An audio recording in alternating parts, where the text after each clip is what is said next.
The purpose of this project was to select a satellite that can be calculated using central force motion and space mechanics. Our group chose Earth's moon.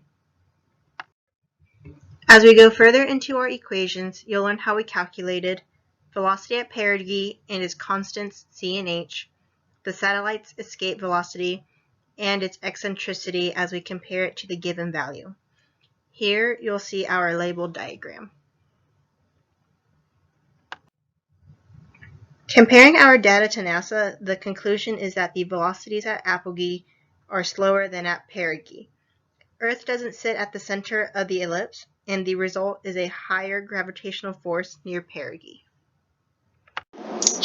Hello, my name is Nate Sinnott, and this is my calculations to figure out the velocity at perigee and apogee. We start out with the initial equation right here, and then through algebra we rearrange it into velocity at perigee is equal to the square root of 2 times the gravitational constant times the mass of Earth times the distance at apogee divided by the distance at perigee squared plus the distance at apogee times the distance at perigee, and that'll get you the velocity at perigee. My numbers came up to 1.09 kilometers a second, which NASA claims is 1.082 kilometers a second, which is less than 1% difference.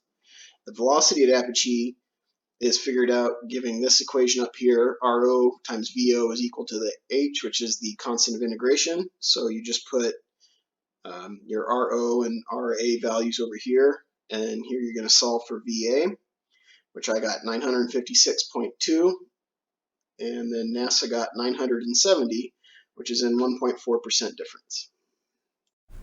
Hello, my name is Diana, and this is how I calculated the eccentricity of the moon's trajectory. Basically figuring out how round or how stretched out the moon's orbit is. The equation I use is c times h squared over gravitational constant times mass of Earth, where c and h are constants that we already calculated. We know that the mass of Earth is 5.972 times 10 to the 29 kilograms, and the gravitational constant is 6.674 times 10 to the negative 11 meters cubed over kilograms times second square. We already have c, 1.62 times 10 to the negative 10, and h, 3.88 times 10 to the 11. Now just plugging these numbers into our equation, and that's how we got an eccentricity of 0.0612.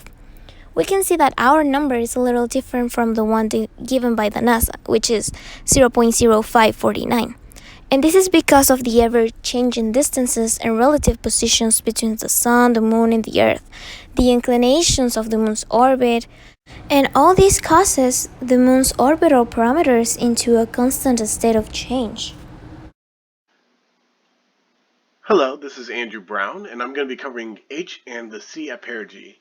So for that, we're going to need a lot of those constants that we found from the NASA website, and we're also going to be using that velocity at perigee that we found from earlier equations, which was about 1 kilometer per second.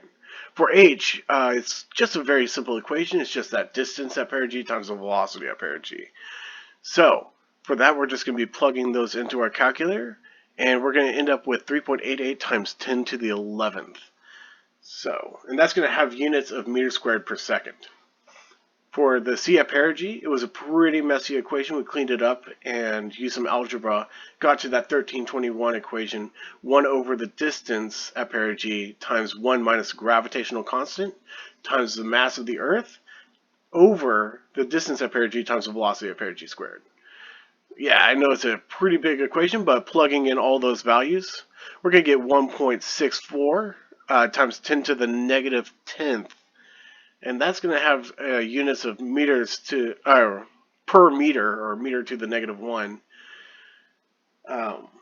And as far as our period, which is the time it's going to take for it to go all the way around the Earth and end up in the same location, that's a relationship between the distance at perigee and the distance at apogee, with the shortest and longest distances. And we're also going to be needing to use that h, that 3.88 times 10 to the 11th that we found out earlier. And plugging all that stuff into our equation, is going to be 2.35 times 10 to the 6th seconds, about 27 days or 3.5 weeks. And going through with our dimensional analysis, we are going to find that that does have units of seconds. All right, thank you. Hello, my name is Anthony King, and I'll be covering the escape velocity of the moon that orbits the Earth. So the formula for escape velocity is the square root of 2 times the gravitational constant times the mass of the Earth divided by the distance between mass centers.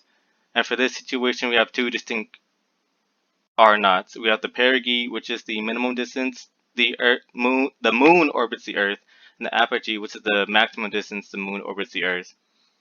And all of our values are known constants, so it's real easy. We just plug and chug. So the escape velocity at the perigee came out to roughly 1500 meters per second, and the escape velocity at the apogee came out to roughly 1400 meters per second.